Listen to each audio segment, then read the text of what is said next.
वालेकुम बीबार, क्या हाल चाल है? ठीक है, मैं नाम मलिक सुफवान तो दे पे मेरा यूट्यूब चैनल आपका व्लॉगर। तो गाइस अज दी व्लॉग शुरू करना है। अज दी व्लॉग तक दसना पिया कि वाड़ा दी क्या पोजीशन हाल है कि इतनी दूध त्रै जारे थी गए, इतनी गर्मी है कि वाड़ सुकते पैन सुकते सड़ वैसे हुणे ते चेक कर सकते वे ये वाड़ हूँ सड़े खड़े सुकते, क्योंकि परसों कलत्थू वाले तरीक त्रै दिन लगातार अंधारी आंदी रही है ते पानी का कहना लगा खड़ा ही, लेकिन वाली मुंड हल गए ते इन साइड तो सारे सुते पैन ते सारे तुस चेक कर सकते वे इतना कि मुंड भी हले पैन ते ही गलू कुछ भी सुके पैन जिमें कि देख सकते वे ये सुका खड़े, क्योंकि ये पानी भी पूरा देंदे खड़े हैं। पानी की कमा पेशी क्या नहीं, गर्मी की वजह किनू जट्टां दा इहो समा हाल थिया खड़े ते हुण तुसा चेक कर सकते फुट्टी भी जमी खड़ी है। लेकिन मैं आपके अब्बू किनू ते बाकियां किनू सुनता खड़ा कि जरे जम्मे खड़े हुण ये इतने ही जमसन, हुण बाकी इंदे उत्ते भी एक कशा नहीं लगते, थोड़े बहुत लगसन दर लगसन, यानी कि दोबारा बाद दे विच इतना ज़्यादा क्या ना लगसन।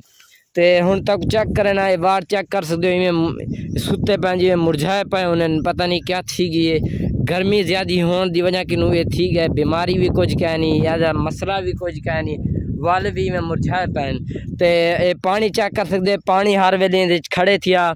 हफ्ते एक दफ़ा खाद भी देने आए तो पानी भी लेने आए, वाल भी यानी कि सुके खड़े, पता नहीं क्या गर्मी ज़्यादा है या कोई बीमारी विच आ गई, वो हाली तक मेरे को क्या नहीं पता। ते उस तो बाद तक मैं दसेना कि वाड़ खड़े थे ते जिन्हों को पानी नहीं सिलाया ते लाई खड़े वो भी इवें था खड़े सुके खड़े, पता नहीं क्या मसला है, वो भी सब क्या नहीं मसला पता। ते गर्मी हो सी ज़्यादा या ज़्यादा तो ज़्यादा इवें हो सन, तो चेक कर सकते वे कि पहले वाड़ा की पोजीशन केड़ी VIP हाई ते हुण वाड़ा की पोजीशन बड़ी लो थी गई है ते इंदे नाल साडे ज़्यादा नुकसान थीवन पवे सी। ते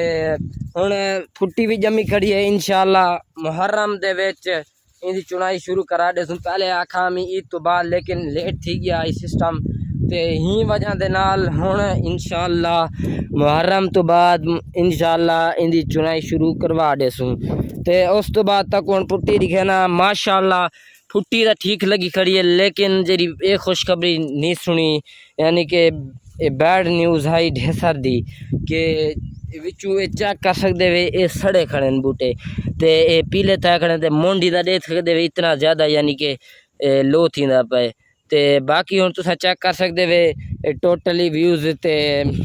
हुण वेंदे पे पानी दे दें ते पानी लाई खड़ा मी ते मेरी थोड़ी जी तबीयत खराब है, बुखार आई ते वाल भी पानी लाई खड़े असा ये नहीं से आदे भी नहीं से पानी देंदे कोई ना पानी लाई खड़े लाजमल है पानी लावना, अगर ना लाऊंगा सड़ वजे ना। ते अज की व्लॉग तक करना एंड तो ओके खुदा हाफिज़, नेक्स्ट व्लॉग मिलसूँ।